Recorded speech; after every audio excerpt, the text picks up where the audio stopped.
Boa tarde. Boa tarde. Prazer enorme estar aqui com vocês. O Fábio, olha, se vocês quiserem reclamar do Fábio, vocês podem reclamar pra mim, viu? Porque eu conheço essa peça aí há bastante tempo. Quanto tempo, Fábio? Acho que é uns de 20 para 30? Meu Deus. 25 por aí. Nossa, gente. Pois é, gente, é onde tudo começou, né? E o prazer estar aqui hoje, vendo esse evento. Quando o Fábio me falou desse evento que ia acontecer, eu super incentivei, porque o segmento precisa, né, de encontros como esse. A gente precisa falar mais sobre o que nós fazemos, né, o que vocês fazem, como falar, como fazer, como vender, quais as estratégias, quem está fazendo legal, que pode compartilhar, né? Não dá para se restringir só a um evento por ano, né, gente? Então, parabéns ao Fábio, todo o grupo aí que se movimentou para isso. Eu tenho certeza que esse aqui é só o primeiro de muitos que virão. Eu sou a Gisele Paula, tenho uma história muito feliz com o consórcio. A minha trajetória toda começou com o consórcio. Vou contar para vocês um pouco aqui sobre ela. Quem quiser acompanhar o meu trabalho, gente, é só se conectar aí, @Gisele Paula no Instagram. Vou contar um pouco aqui como tudo começou, né? Por que eu cheguei nesse tema do cliente feliz dá lucro, que inclusive virou livro, está lá fora. Quem quiser adquirir, depois faz questão de assinar. Pode passar ali o cartão de crédito. A editora fez essa gentileza de estar aqui hoje com a gente também. Vamos ver se eu acerto esse daqui, hein? Pra cá. Tá conectado? Então vai. Pronto. Eu costumo falar, gente, que a reclamação me promoveu. Por quê? A minha primeira experiência profissional foi nessa empresa aqui, ó, De Pascoal. Alguém conhece? Fábio conhece, Fábio ia lá. De vez em quando ele entregava umas pizzas lá também. Depois vocês perguntam pra ele essa história da pizza aí. Bom, aqui, gente, é onde tudo começou na minha vida, né? Comecei a trabalhar aqui e nessa empresa a gente já teve a primeira referência de bom atendimento. Para vocês terem ideia, na De Pascoal, quando eu entrei lá, isso há 20 e poucos anos atrás, para trabalhar no saque, gente, a pessoa era promovida. Você, depois de passar em todas as áreas, adesões, contemplações, cadastro, você era promovido para o saque. Todo mundo queria trabalhar no saque. Quando eu cheguei, eu fui passar fax. Quem é da época do fax aqui? Fui passar fax, gente. E aí eu lembro que a pessoa falou para mim assim, minha colega falou assim: olha, Gisele, quando o pessoal do saque ligar, você atende e faz tudo o que eles estão fazendo na hora. Então existia já aquele temor, né? Aquele respeito por conta do pessoal que fazia atendimento. E já naquela época, gente, hoje isso é inovador, mas já naquela época, o CEO da empresa ficava no meio da operação. Não tinha parede, não era, Fábio? Era escritório aberto. Ele ficava muito tempo com fone de ouvido. E eu ficava pensando assim, né? Eu tinha 15 anos. Eu ficava pensando, o que esse cara faz tanto com esse fone de ouvido, né? E ele ouvia as ligações do saque. E quando ele pegava algo que estava errado, nossa, sai correndo, porque ele ia lá na central de atendimento, mandava parar o atendimento, falava: gente, vocês estão falando errado para o cliente, vamos corrigir isso agora, né? Então, a De Pascoal é uma empresa que me ensinou muito. Depois a De Pascoal vendeu, né, a unidade dela de consórcio para a Embracon, e na Embracon eu tive uma grande oportunidade de começar a trabalhar no canal que chamava Fale com o Presidente, diretamente com o Sr. Guido Saviano. E ali, gente, foi um grande aprendizado, porque eu comecei a atender aquelas reclamações e comecei a receber elogios de clientes.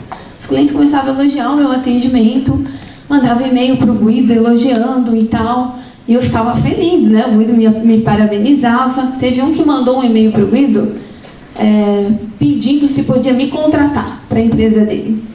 Aí o Guido ficou bravo. Não, isso aí não dá pra fazer, não. Mas ali, gente, eu falo que a reclamação me promoveu, porque ali eu comecei a me apaixonar por essa história de clientes. Dali eu tive a oportunidade de cuidar da área de ouvidoria, né? Tive esse destaque, foi me dada essa oportunidade.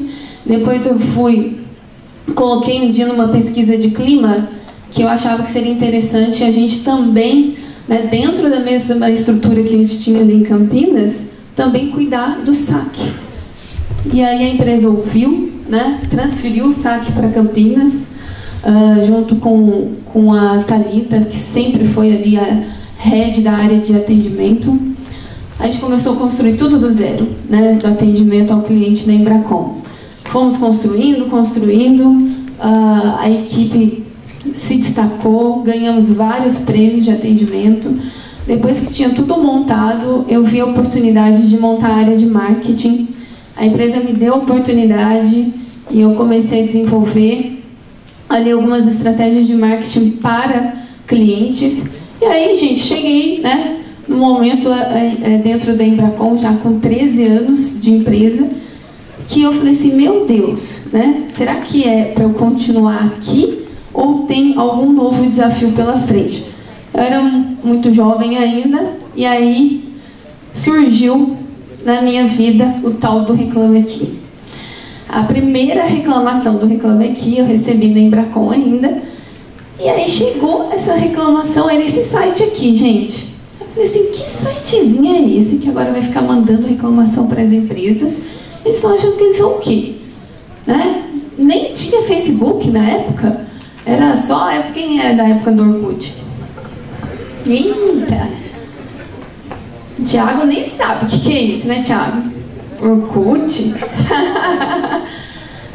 E aí, gente, surgiram ali as primeiras reclamações, a gente respondeu rapidamente, mas aí um dia eu estava almoçando com o Guido Juarez e ele falou assim, Gisele, vamos entrar com uma ação contra o Reclame Aqui. Porque não é certo o que eles estão fazendo, eles estão deixando as reclamações lá publicadas. Quem são eles para poder ficar cuidando das reclamações dos nossos clientes? Aí eu falei assim, não, eu acho que não deveríamos, porque eu já cuidava, né, da parte de imagem da empresa. Eu falei assim, isso daí vai dar problema, né, entrar com uma ação contra um site desse. Aí eu lembro que o Guido falou assim, então tá, então você vai lá, vê quem são eles, entende quem são eles, e aí a gente vê o que faz, né? E foi assim que tudo começou, né? Do ódio ao amor, eu me apaixonei pela ideia do Reclame Aqui. E aí, depois de algum tempo conhecendo o que era o Reclame Aqui, eu saí da Embracon, pedi a demissão e fui empreender. Na época, tanto os dois sócios me apoiaram bastante, tanto o Guido quanto o Juarez. Só que, gente, larguei tudo, né? Larguei CLT, um cargo, já era head de marketing aqui, para fazer um negócio que eu não sabia nem se ia dar certo. Porque o Reclame Aqui era só um site, ele não era uma empresa, né? Nosso primeiro escritório foi no France Café, nessa mesa aqui. Não tínhamos dinheiro nem sequer para alugar uma sala comercial. E aí as empresas vinham, né, querendo fazer reuniões com a gente falava assim, a gente pode tomar um café? Aí a pessoa falava, vamos tomar um café. Então tá, então pode ser no France? Pode. Mas era aqui, né, na nossa mesa de trabalho. E aí o Reclame Aqui cresceu. Gente, não foi fácil no início.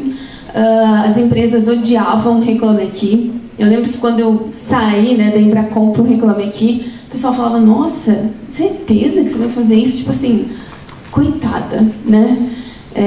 Mas no começo foi muito abordoada mesmo, que nós levamos. Para vocês terem ideia, o primeiro evento que nós fizemos, mais ou menos do tamanho desse aqui, foi 100% advogados. Foi o caos, gente, foi uma brigaiada horrível, né? Eles brigando com o Reclame Aqui porque não entendiam o poder que a internet estava dando para os consumidores. E ali a gente foi convencendo as empresas, um trabalho de relacionamento, até que chegou um momento, eu estava dentro de um avião indo para Aracaju, eu e o meu sócio na época, nós tivemos uma ideia de fazer um prêmio. E esse prêmio nasceu, abrimos o computador ali, começamos a escrever as regras daquele prêmio, e nasceu o prêmio Reclame Aqui, né, que foi depois endossado pela Editora Globo. Ele se tornou, gente, o maior prêmio de atendimento do Brasil. E essa é uma das imagens de uma das festas que nós fizemos, que tinha mais de 2.000 pessoas no jantar, né? Mais de 100 empresas premiadas. E jamais eu imaginei que um dia eu ia entregar um prêmio para uma empresa como a Netflix. Jamais passou pela minha cabeça, né? Receber, né, o diretor de experiência do cliente da Netflix no palco do Reclame Aqui. Uma ideia que saiu lá atrás, né? Naquela loucura, né? Todo mundo falando que eu estava louca. E no fim tá aí, né? Hoje, para mim, eu posso dizer para vocês que a reclamação foi só oportunidade. Só foi coisa boa na minha vida.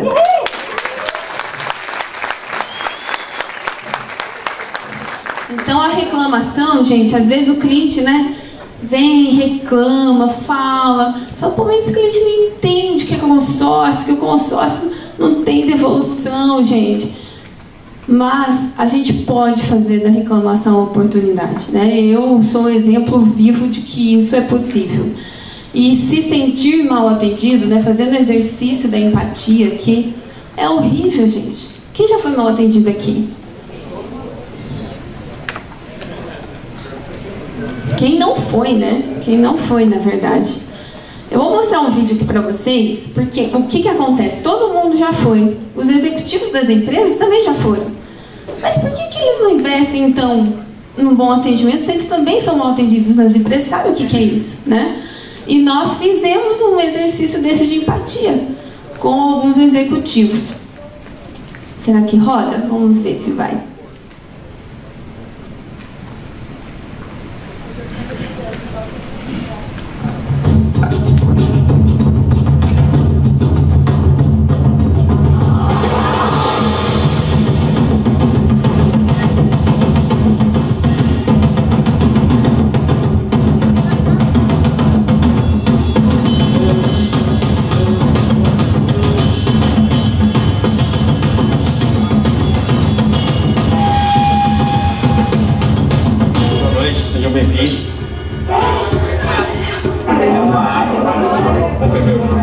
Eu quero um suco de laranja.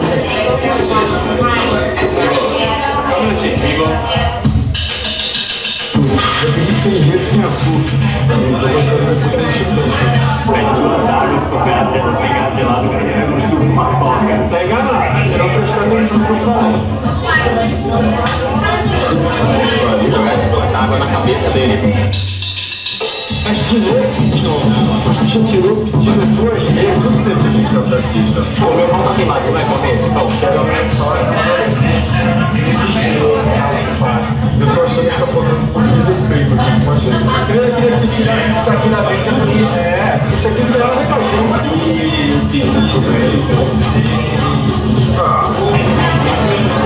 Nem come. Não, tem muito pimenta. Uma sacanagem tratar o cliente desse jeito. Eu perdi até o apetite, pra falar a verdade. Eu tô passando por isso, não sério.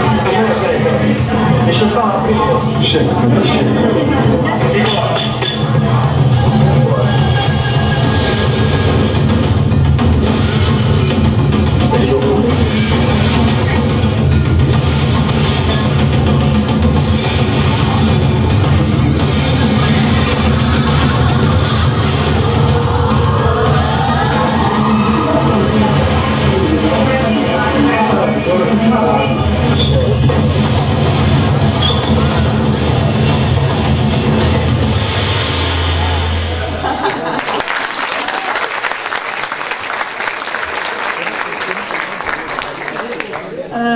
É difícil, né?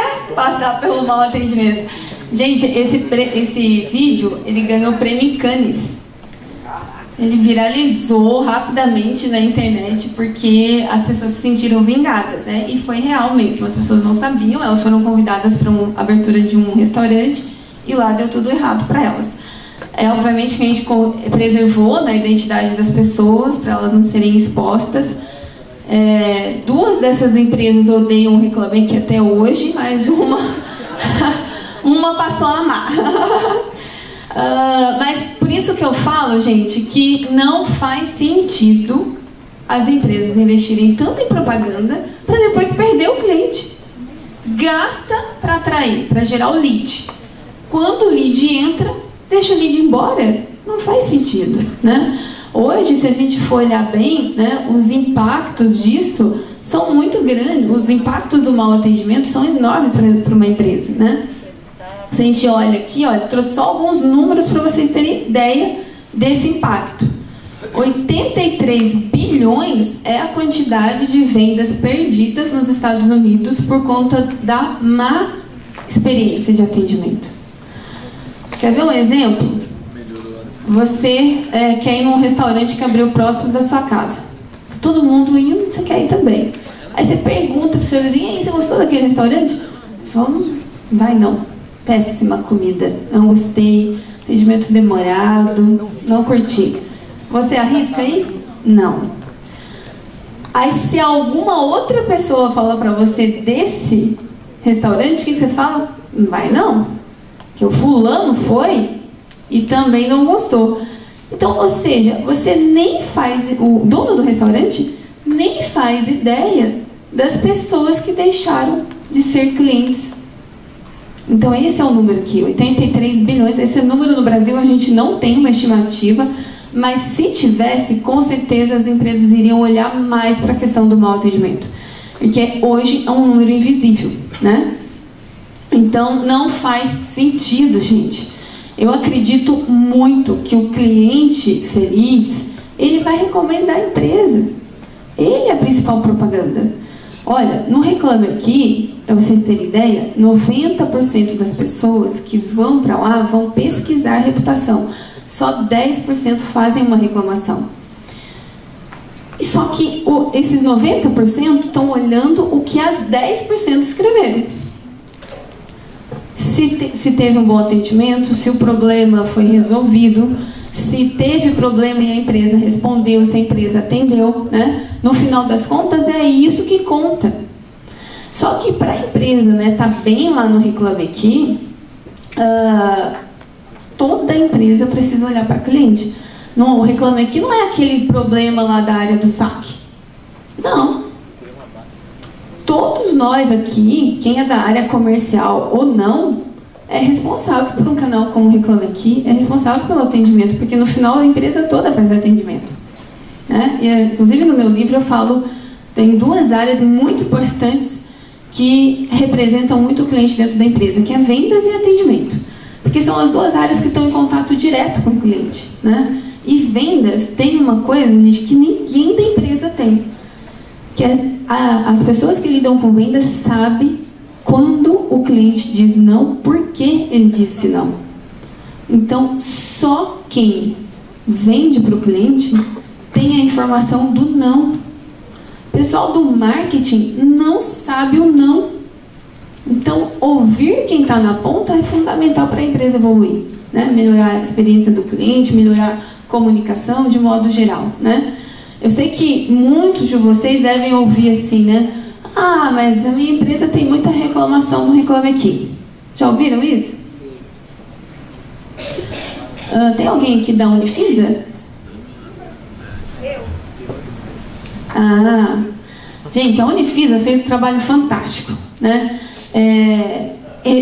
Recebiam muitas reclamações assim, né, do cliente falando, mas vocês têm muita reclamação no Reclame Aqui, não quero comprar de vocês não era? E aí ela falou assim, não, vamos resolver isso aqui. Eles foram lá para dentro do Reclame Aqui, gente, entender como funcionava o canal, como era feito o cálculo, entenderam a jogada, como eu sempre falo, Reclame Aqui é um jogo. Se você entender a regra do jogo, você vai saber jogar. Simples assim, só que você tem que entender. Eles fizeram isso. Depois de, eu acho que mais ou menos um ano, se eu não me engano, eles estavam fazendo um anúncio de revista dizendo que eles eram melhores no Reclame Aqui com argumento de vendas. Então, aquilo que era problema passou a ser argumento de vendas. Então, isso é possível com qualquer empresa, né? Depende da forma como você olha a reclamação. E aí tem um outro ponto também, que é a gente observar o que é que faz o cliente ir para um canal como o Reclame Aqui e evitar que isso aconteça, né? Ninguém quer reclamação. Então, a gente tem que trabalhar na causa. E existe uma pesquisa que foi feita, a gente já tem um tempo, já foi em 2012, com mais de 1.000 consumidores para entender o que é que gerava esforço no cliente. E eles descobriram o quê? Que quanto maior o esforço do cliente, menor é a chance dele voltar a comprar da empresa. E o contrário também. Se eu tenho um problema e o meu problema é resolvido rapidamente, eu perdoo a empresa e fico feliz, mesmo tendo tido um problema. Então, foram perguntar para o cliente também o seguinte: então tá, já que esforço te afasta, quais são as principais barreiras? O que gera esforço para você? E aí ele falou: olha, o que é que mais me deixa irritado? Aguardar muito tempo para ser atendido. Quem gosta? Ninguém, né? E aqui a gente está falando de todo tipo de atendimento. Seja o cliente que pede para você os valores no WhatsApp e você demora para responder, um e-mail que o cliente fica aguardando e ninguém responde, o atendimento mesmo telefônico também. Ou seja, ele não separa o que é atendimento de vendas e de saque. Não, é tudo aqui atendimento, né? Outro ponto também que foi falado na pesquisa: ter que explicar tudo novamente. Ninguém gosta, gente, você ligar no lugar, fala tudo o que está passando, depois você tem que ligar de novo, explicar tudo de novo. Não dá, né? Informar dados pessoais várias vezes também. Sabe aquela coisa que você liga no 0800, né? Aí você digita o seu CPF. Aí você fica rodando lá na hora, porque até achar a opção 9, que agora eles escondem a opção 9, né? Não é mais 9, é 5, ou às vezes é 0, ou às vezes você tem que pedir para repetir para perceber onde está a opção 9 para falar com o atendente. Aí você descobre, vai para o atendente. Quando você chega no atendente, o que ele pede? CPF de novo. Não faz sentido, né? Isso gera irritação no cliente. Se cair a ligação, então, aí que o cliente fica pé da vida. Tem que desistir de um canal e para o outro. Ou seja, estou falando no WhatsApp, ninguém me responde. Eu tenho que ir para outro canal, eu vou feliz? Não, né? Meu esforço já aumentou. Transferências de chamadas: isso não é comigo, é em outro departamento. Gente, se tem uma dor que o cliente tem no consórcio, é no momento da contemplação. Meu Deus do céu, ele não sabe se ele fala com o saque, se ele fala com a área, o pessoal do atendimento, se é lá na contemplação que ele tem que resolver o problema dele. É uma dor latente em toda empresa de consórcio, né? A gente sabe disso, é uma coisa que a gente precisa realmente investir para melhorar a experiência. E ser chamado de senhor, gente, também. E aqui apareceu isso nessa pesquisa porque o cliente não quer se sentir... Na verdade, não. O que ele não quer se sentir como mais um, né? Então é um nome. Em vendas a gente aprende, né, que a gente tem que chamar o cliente pelo nome. Aí quando o cliente vai lá pro saque, por que tem que chamar ele de senhor? Na venda chamam ele pelo nome, né? Então também não faz sentido isso. Fato é, gente, que assim, quando o cliente, né, ele entra em contato com uma empresa, o que ele quer mesmo é resolver o problema dele, só isso. Mas se ele não tem direito daquilo que ele está pedindo, o ideal é a empresa, então, explicar. Falta muita informação, né, para o cliente. Eu, hoje, assim, olhando o sistema de consórcio, eu vejo que a gente tem muita oportunidade de catequizar o cliente. Ele não entende o que é consórcio, gente, né? Ele compra, aí ele confunde tudo, acha que é financiamento, não é contemplado no terceiro mês, ele pede para cancelar, e aí vai virando aquela bola de neve, né? Aí é o dinheiro que ele não vai ter, enfim, gera uma insatisfação. Aí ele cancela. Se alguém perguntar para ele de consórcio, o que ele vai falar? Pelo amor de Deus, não compre isso aí não. Então, antes disso acontecer, a gente precisa antecipar informação. Hoje, eu acho que a palavra-chave para o consórcio, inclusive falando de redução de cancelamento, é antecipação. A gente antecipar a informação, a gente antecipar orientações. O cliente é ansioso cada vez mais, inclusive com a pandemia, tem uma pesquisa que foi feita, o cliente ficou muito mais ansioso ainda depois da pandemia. E a gente tem pouca educação do cliente, né? Por que não ir para as universidades e ensinar, né, os universitários sobre sistemas financeiros? Um deles é consórcio. Ensinar os adolescentes sobre o que é consórcio. Eu lembro, na época da Embracon, a gente sugeriu um projeto chamado Consorcinho, que era levar o consorcinho para as escolas, né? Levar uma forma de educar as crianças desde pequenininha sobre o poupar, né? Sobre reter, sobre preservar para amanhã, né? Então é sobre, eu acho que isso que a gente tem que falar, né? Se o sucesso do cliente é o nosso sucesso, a gente vai ter que ensinar o cliente. Ele não entende. Não é reter o cliente na hora que ele fala que vai cancelar. Depois que ele decidiu cancelar, já foi. Já foi. Ele já está frustrado. Ele achava que era uma coisa e é outra. Então, é a gente tentar, né, reduzir. E claro, gente, que o que ele mais espera mesmo da empresa é que tudo flua, né? Que resolver o problema é o mais importante no caso dele. Tem aquele cliente de má fé? Tem. Tem sim. Não reclame aqui, para vocês terem ideia. A gente tinha em torno de 2% de consumidores bloqueados porque eram consumidores que agiam de má fé. Mas, gente, é 2%, né? 98% são pessoas de boa fé. Só que a gente pega os 98% e bota no mesmo saco dos 2%. Aí a gente cria regras, a gente cria procedimentos para pessoas de boa fé que pagam pelas de má fé.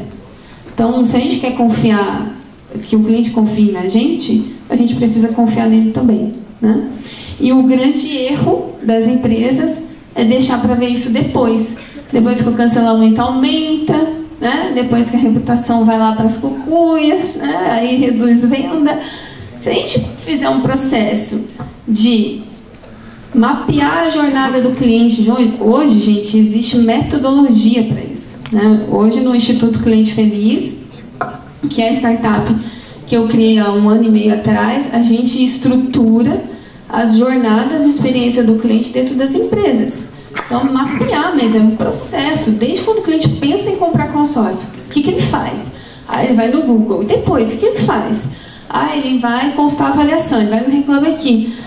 Mapeando todos esses pontos e garantindo que em todos esses pontos ele tem uma boa experiência.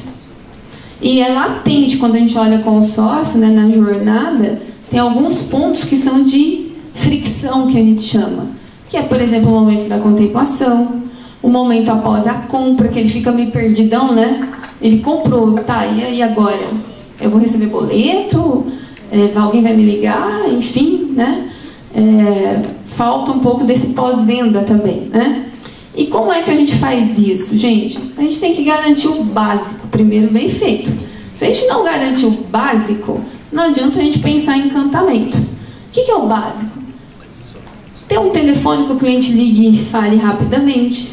Ele entrou em contato, que se resolva, né? Mandou um e-mail, que seja respondido.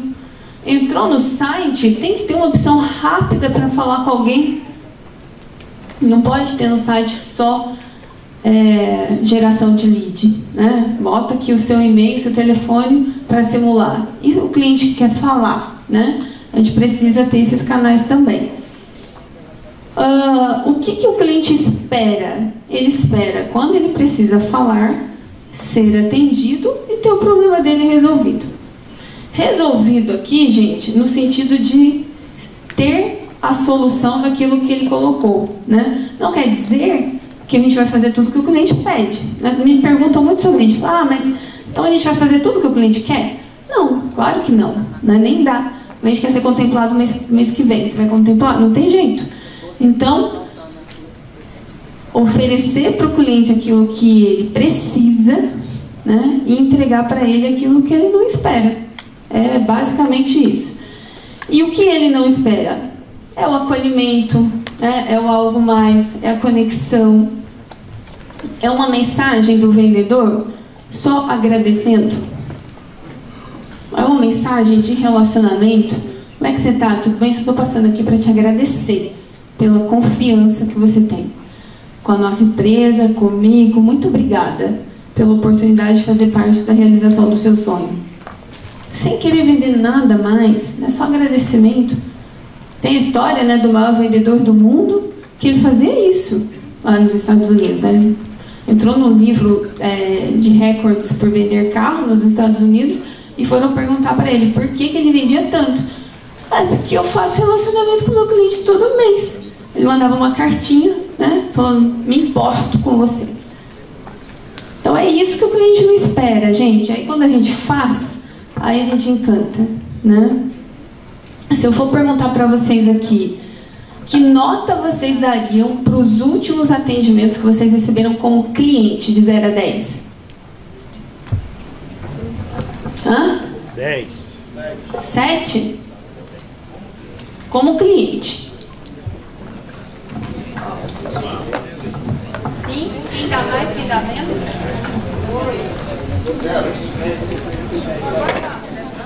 0. 5. O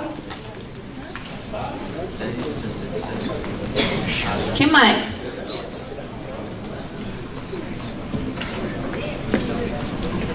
O que acontece? Só pelas notas que vocês deram aqui.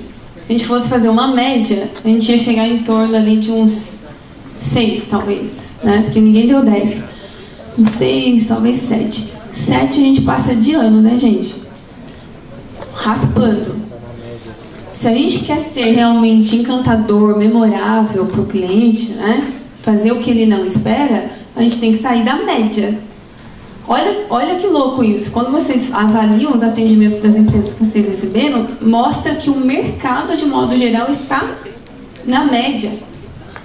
Se chega uma empresa que faz diferente um pouquinho, ela se diferencia. Gente, olha onde o Nubank foi parar. Uma empresa que nasceu orientada ao cliente. Começou fazendo o quê? Cartinha de agradecimento para o cliente, que mandava junto com o bichinho de pelúcia. Olha onde que ela está, né? Então, a realidade é essa, né? E aí, se eu puder dizer para vocês assim, quais são os pilares das empresas do futuro, são empresas que são centradas nas pessoas.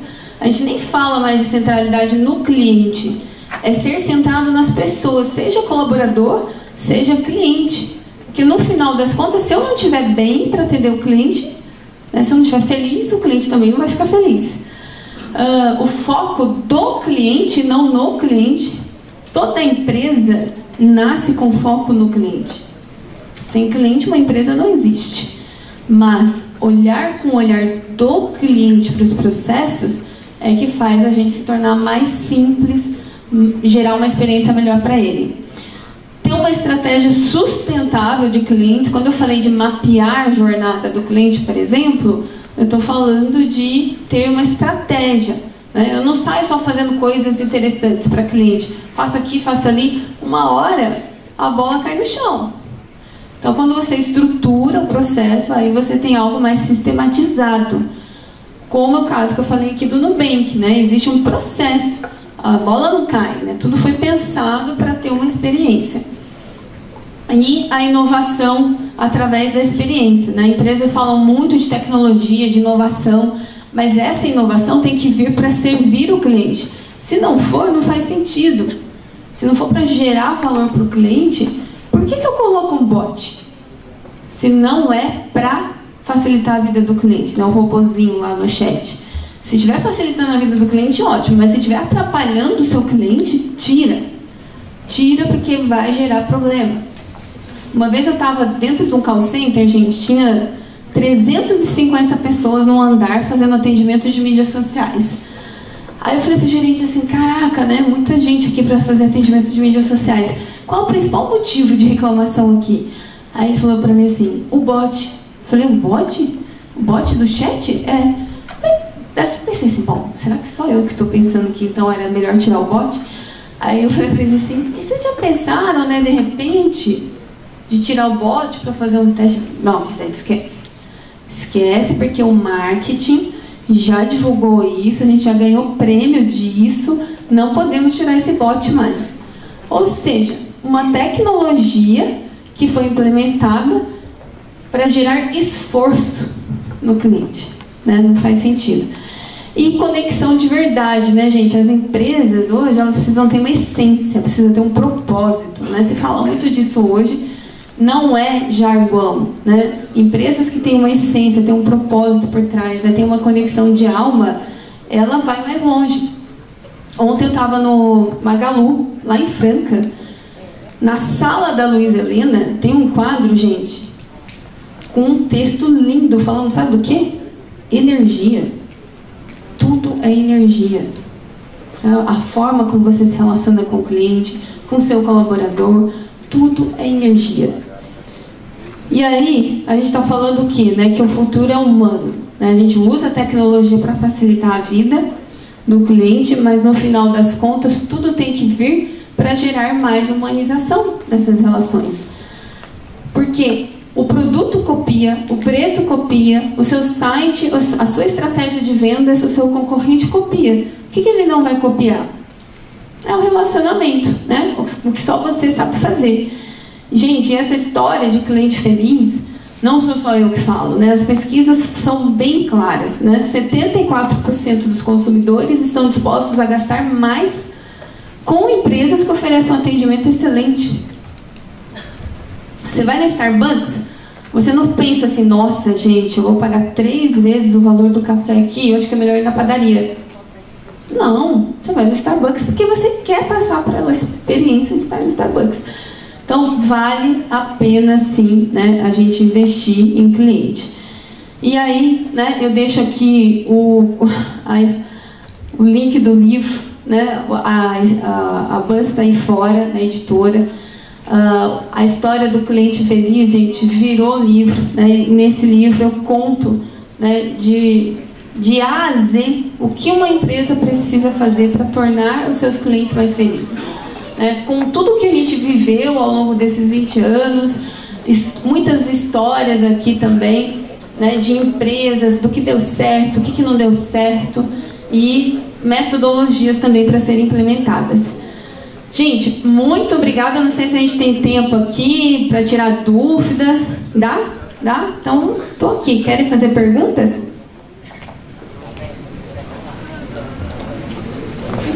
Reclamar? Eu amo reclamação. Deixa ela falar e você já fala. Aham.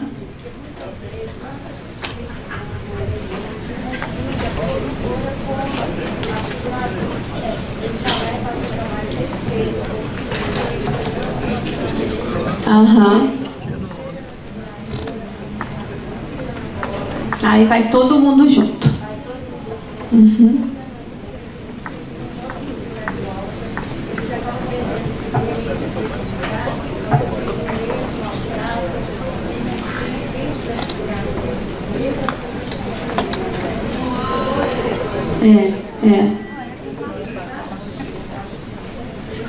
Confunde. Por isso, cada vez mais, né, eu falo muito dessa questão da educação. Cada vez mais a gente precisa educar o cliente sobre o que a gente vende, o que nós vamos oferecer para ele, qual que é o nosso papel, qual que é o papel da seguradora. Mas não tem jeito, né? No final das contas, existe até uma responsabilidade solidária aí, né? Então, ossos do ofício, né? Vamos lá. Muito prazer, Gisele César, Demicon. Gisele, uma dúvida que eu tenho latente por conta de alguns atendimentos a clientes que usam o Reclame Aqui como um termômetro mesmo, né? Como consumidor tem esse direito, assim como eu também faço quando eu vou fazer minhas compras, avaliar empresas. E uma grande dúvida é a seguinte: eu sou um cliente, eu faço uma reclamação falsa. Existe uma forma de vocês checarem a origem da reclamação, o reclamante, e qual é a fiscalização, se existe uma fiscalização dentro do sistema que valida aquela reclamação, que vocês estão fazendo algo referente àquilo, ou é apenas só uma percepção do cliente que é colocado no site? Tá, essa é uma pergunta comum. O Reclame Aqui, ele tem uma validação que é a validação pela própria empresa. Então, a relação de confiança começa com a empresa. Então, se você recebeu, a sua empresa, né, recebeu uma reclamação que ela é indevida, é uma reclamação... Esse cliente, por exemplo, não é cliente da sua empresa. Pelo CPF, você consultou, não é cliente. Você pode pedir uma moderação de conteúdo no Reclame Aqui. O Reclame Aqui desativa essa reclamação. Funciona assim, tá? E em casos de reclamações falsas, é mais raro acontecer, mas pode acontecer. Por que é mais raro? Porque o cliente precisa colocar um CPF. Se ele colocou um CPF, já dá para você identificar. É cliente ou não é? Se não é cliente, você vai pedir para o Reclame Aqui retirar, tá? Que legal. Pessoal, tem bastante perguntas, nós estamos em cima do tempo aqui. Quero agradecer a Gisele. Tá bom. Salve aí, Obrigada, Gisele. gente. Obrigada.